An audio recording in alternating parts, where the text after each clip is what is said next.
Okay, Dinesh Gundu Rao ಅವರು ಮಾತಾಡಿದ್ದಾರಂತೆ ಮನಮೋಹನ್ ಸಿಂಗ್ ಅವರ ಅಗಲಿಕೆಯ ವಿಚಾರಕ್ಕೆ ಸಂಬಂಧಪಟ್ಟಂತೆ ನೋಡೋಣ. ಮನಮೋಹನ್ ಸಿಂಗ್ ಅವರ ನಿಧನದ ಸುದ್ದಿ ಕೇಳಿ ನಮಗೆಲ್ರಿಗೂ ಬಹಳ ದುಃಖ ಆಗಿದೆ. ಮತ್ತು ಅವರ ಒಂದು ಆರೋಗ್ಯ ಸರಿ ಇಲ್ಲ ಅಂತ ಗೊತ್ತಿದ್ರೂ ಕೂಡ ಅವರ ಒಂದು ಏನು ಯಾವ ರೀತಿಯಾಗಿ ಅವರ ಜೀವನ ಚರಿತ್ರೆ ಇದೆ ಅದು ನಾವು ನೋಡಿದಾಗ ನಿಜವಾಗಲೂ ಅತ್ಯಂತ ಪ್ರೇರಣೀಯವಾದಂಥ ಒಂದು ಜೀವನ ಚರಿತ್ರೆ ಅವರು. ಮತ್ತು ಈ ದೇಶ ಕಂಡಂಥ ಮಹಾನ್ ಸುಧಾರಕ ಮತ್ತು ದೇಶದ ದಿಕ್ಕನ್ನು ಬದಲಾಯಿಸಿದ ಒಬ್ಬ ನಾಯಕ. 91ನೇ ಏನು ಆರ್ಥಿಕ ಸುಧಾರಣೆಗಳಾಯಿತು, ಪಿ.ವಿ. ನರಸಿಂಹರಾವ್ ಪ್ರಧಾನಮಂತ್ರಿ ಆಗಿದ್ದಾಗ ಅವಾಗ ಇವರು ವಿತ್ತ ಸಚಿವರಾಗಿ, ಅದ್ರ ಹಿಂದೆ ಅವರು ಅಪಾರ ಅನುಭವ ಹೊಂದಿದ್ದು. ರಿಸರ್ವ್ ಬ್ಯಾಂಕಿನ ಗವರ್ನರ್ ಆಗಿ ಮತ್ತು ಪ್ಲಾನಿಂಗ್ ಡಿಪಾರ್ಟ್ಮೆಂಟಲ್ಲಿ ಕೆಲಸ ಮಾಡಿ, ಫೈನಾನ್ಸ್ ಡಿಪಾರ್ಟ್ಮೆಂಟಲ್ಲಿ ಕೆಲಸ ಮಾಡಿ, ವರ್ಲ್ಡ್ ಬ್ಯಾಂಕಲ್ಲಿ ಕೆಲಸ ಮಾಡಿ, ಅಲ್ಲೆಲ್ಲ ಅವ್ರಿಗೆ ಅನುಭವ ಏನಿತ್ತು, ಅವರು ಆ ಅನುಭವವನ್ನು ಉಪಯೋಗಿಸಿ 91ರ ಒಂದು ಸುಧಾರಣೆ, ಆರ್ಥಿಕ ಸುಧಾರಣೆಗಳು ಯಾವಾಗ ದೇಶ ಅತ್ಯಂತ ಒಂದು ಸಂಕಷ್ಟದ ಪರಿಸ್ಥಿತಿಯಲ್ಲಿತ್ತು, ದೇಶದ ದಿಕ್ಕನ್ನೇ ಬದಲಾಯಿಸಿದರು.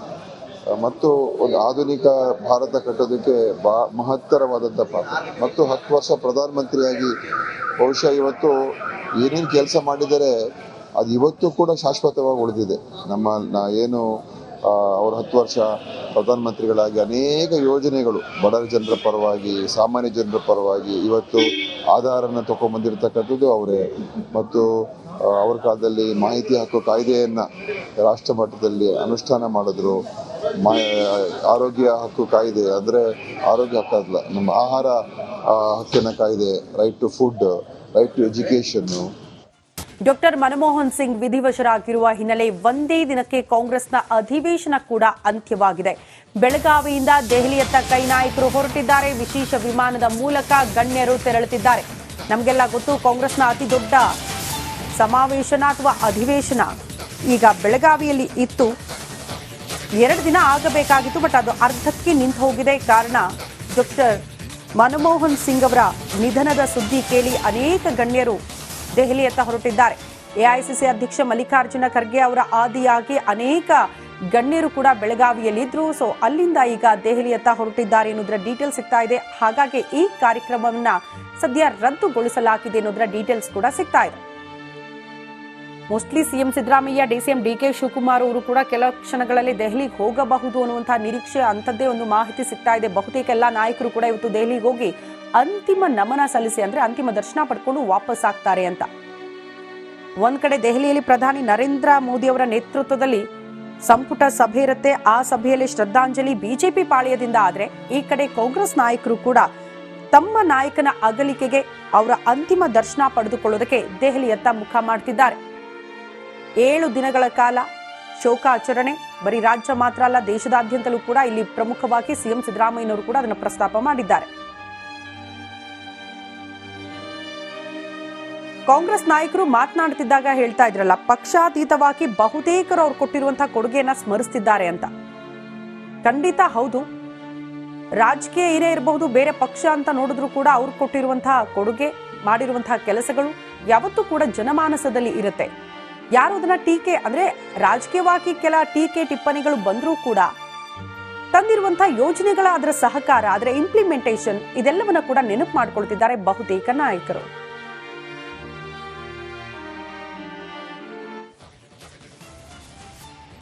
ಜವಾಹರ್ಲಾಲ್ ನೆಹರು, ಇಂದಿರಾ ಗಾಂಧಿ ಮತ್ತು ನರೇಂದ್ರ ಮೋದಿ ನಂತರ ಅತಿ ಹೆಚ್ಚು ಕಾಲ ಸೇವೆ ಸಲ್ಲಿಸಿದವರೇ ಡಾಕ್ಟರ್ ಮನಮೋಹನ್ ಸಿಂಗ್. ಭಾರತೀಯ ರಾಷ್ಟ್ರೀಯ ಕಾಂಗ್ರೆಸ್ ಸದಸ್ಯರಾಗಿದ್ದ ಸಿಂಗ್ ಭಾರತದ ಮೊದಲ ಸಿಖ್ ಪ್ರಧಾನಿಯಾಗಿದ್ದರು. ಇವರ ಸಾಧನೆಗಳ ಸರದಾರನಂತೆ ಪ್ರಸಿದ್ಧಿಯಾಗಿದ್ದು ಹೇಗೆ ಅನ್ನೋದರ ಇಂಟ್ರೆಸ್ಟಿಂಗ್ ರಿಪೋರ್ಟ್ ಇಲ್ಲಿದೆ ನೋಡಿ.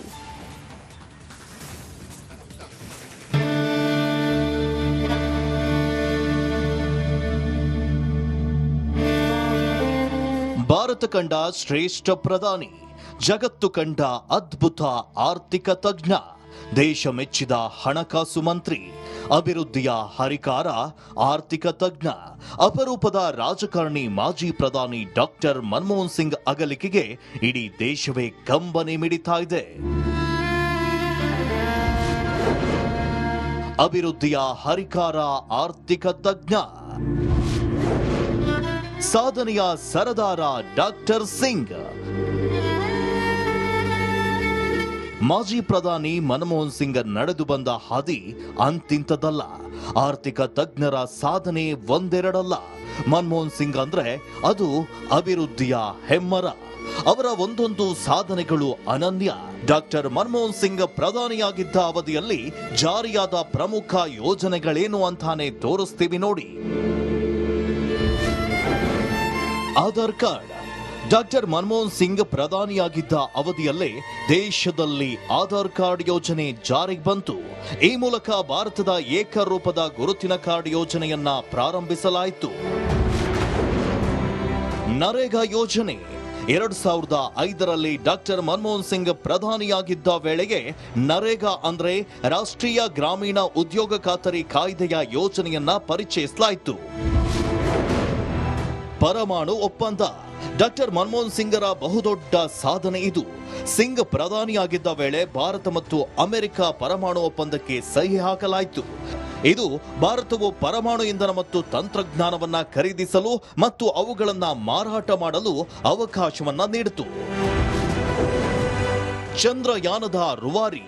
ಇಸ್ರೋದ ಚಂದ್ರಯಾನ ಮತ್ತು ಮಂಗಳಯಾನದ ರೂವಾರಿ ಕೂಡ ಇದೆ ಡಾಕ್ಟರ್ ಮನಮೋಹನ್ ಸಿಂಗ್. ಸಿಂಗ್ ಪ್ರಧಾನಿಯಾಗಿದ್ದ ವೇಳೆಗೆ 2008 ಅಕ್ಟೋಬರ್ ರಂದು ಚಂದ್ರಯಾನ 1 ಉಡಾವಣೆಯಾಯಿತು. ಪೋಲಿಯೋ ನಿರ್ಮೂಲನೆ. ಭಾರತವನ್ನ ಪೋಲಿಯೋ ಮುಕ್ತ ರಾಷ್ಟ್ರವಾಗಿ ಮಾಡಲು ಶ್ರಮಿಸಿದ್ದು ಕೂಡ ಇದೆ ಡಾಕ್ಟರ್ ಮನಮೋಹನ್ ಸಿಂಗ್.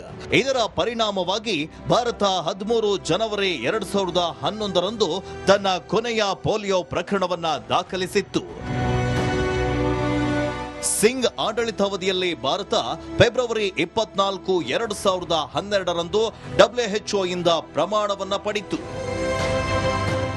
ಜಗತ್ತು ಕಂಡ ಶ್ರೇಷ್ಠ ನಾಯಕ ಡಾಕ್ಟರ್ ಮನಮೋಹನ್ ಸಿಂಗ್ ನಮ್ಮನ್ನೆಲ್ಲರನ್ನ ಅಗಲಿರಬಹುದು. ಆದರೆ ಡಾಕ್ಟರ್ ಸಿಂಗ್ ನೆನಪು, ಅಭಿವೃದ್ಧಿ ಕಾರ್ಯಗಳು ಎಂದಿಗೂ ಅಮರ, ಅಜರಾಮರ.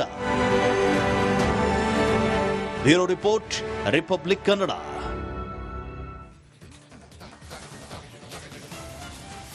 ಮನಮೋಹನ್ ಸಿಂಗ್ ನಿಧನಕ್ಕೆ ಇಡೀ ದೇಶವೇ ಕಂಬನಿ ಮಿಡಿದಿದೆ. ಶ್ರೇಷ್ಠ ಆರ್ಥಿಕ ತಜ್ಞ, ಅಭಿವೃದ್ಧಿಯ ಹರಿಕಾರ, ಜಾಗತೀಕರಣಕ್ಕೆ ಮಹತ್ವದ ಕೊಡುಗೆ ಕೊಟ್ಟಿದ್ದಾರೆ. ಈ ಕುರಿತ ಒಂದು ವರದಿ ನಿಮ್ಮ ಮುಂದೆ.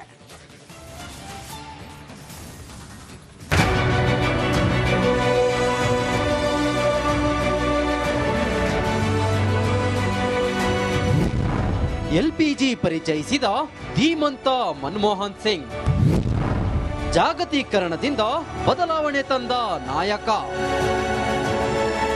ರಾಷ್ಟ್ರ ಕಂಡ ಅಪ್ರತಿಮ ಪ್ರಧಾನಿ, ಶ್ರೇಷ್ಠ ಆರ್ಥಿಕ ತಜ್ಞ, ಅಭಿವೃದ್ಧಿಯ ಹರಿಕಾರ ಮಾಜಿ ಪ್ರಧಾನಿ ಡಾಕ್ಟರ್ ಮನಮೋಹನ್ ಸಿಂಗ್ ಅಗಲಿಕೆ ವರ್ಷಾಂತ್ಯಕ್ಕೆ ದೊಡ್ಡ ಆಘಾತ ನೀಡಿದೆ. ಮಾಜಿ ಪ್ರಧಾನಿ ನಿಧನಕ್ಕೆ ಇಡೀ ದೇಶವೇ ಕಂಬನಿ ಮಿಡಿಯುತ್ತಿದೆ.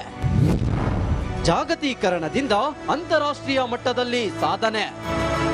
92ರ ಹದಿಹರೆಯದಲ್ಲೂ ಸಂಸತ್ತಿಗೆ ಆಗಮಿಸಿದ್ದ ಮನಮೋಹನ್ ಸಿಂಗ್ ಭಾರತದ ಆರ್ಥಿಕತೆ ಬಗ್ಗೆ ದೂರದೃಷ್ಟಿ ಹೊಂದಿದ್ರು. ಭಾರತವನ್ನ ಜಾಗತಿಕ ಮಟ್ಟದಲ್ಲಿ ಉತ್ತುಂಗಕ್ಕೆ ತರಲು ಎಲ್ಪಿಜಿ ಅಂದ್ರೆ ಉದಾರೀಕರಣ, ಖಾಸಗೀಕರಣ ಹಾಗೂ ಜಾಗತೀಕರಣವನ್ನು ಪರಿಚಯಿಸಿದ್ರು. ಜಾಗತೀಕರಣ ಪರಿಚಯಿಸುವ ಮೂಲಕ ಮನಮೋಹನ್ ಸಿಂಗ್ ಭಾರತವನ್ನು ಆರ್ಥಿಕ ಬಿಕ್ಕಟ್ಟಿನಿಂದ ಪಾರು ಮಾಡಿದ್ರು. ವಿದೇಶಿ ನೇರ ಹೂಡಿಕೆ ಹಾಗೂ ವ್ಯಾಪಾರದಲ್ಲಿ ಅದ್ಭುತ ಬದಲಾವಣೆ ತಂದ್ರು. ಇಂಡೋ ಯುಎಸ್ ಪರಮಾಣು ಒಪ್ಪಂದಕ್ಕೆ ಸಹಿ. ಮನಮೋಹನ್ ಸಿಂಗ್ ಅವರು 2005ರಲ್ಲಿ ಇಂಡೋ ಯುಎಸ್ ಪರಮಾಣು ಒಪ್ಪಂದಕ್ಕೆ ಸಹಿ ಹಾಕಿದ್ರು. ಯುಎಸ್ ಅಧ್ಯಕ್ಷ ಜಾರ್ಜ್ ಬುಷ್ ರೊಂದಿಗೆ ಒಪ್ಪಂದ ಮಾಡಿಕೊಂಡ್ರು. ಈ ಮೂಲಕ ಶಾಂತಿ ಸೌಹಾರ್ದತೆಯನ್ನ ಮತ್ತಷ್ಟು ಬಲಪಡಿಸಿದ್ರು. ಮನಮೋಹನ್ ಸಿಂಗ್ ಅಗಲಿಕೆ ಇಡೀ ದೇಶಕ್ಕೆ ತುಂಬಲಾರದ ನಷ್ಟವಾಗಿದೆ. ಧೀಮಂತ ನಾಯಕನ ಅಗಲಿಕೆಗೆ ಭಾರತವೇ ಕಂಬನಿ ಮಿಡಿದಿದೆ. Bureau report, republic Kannada.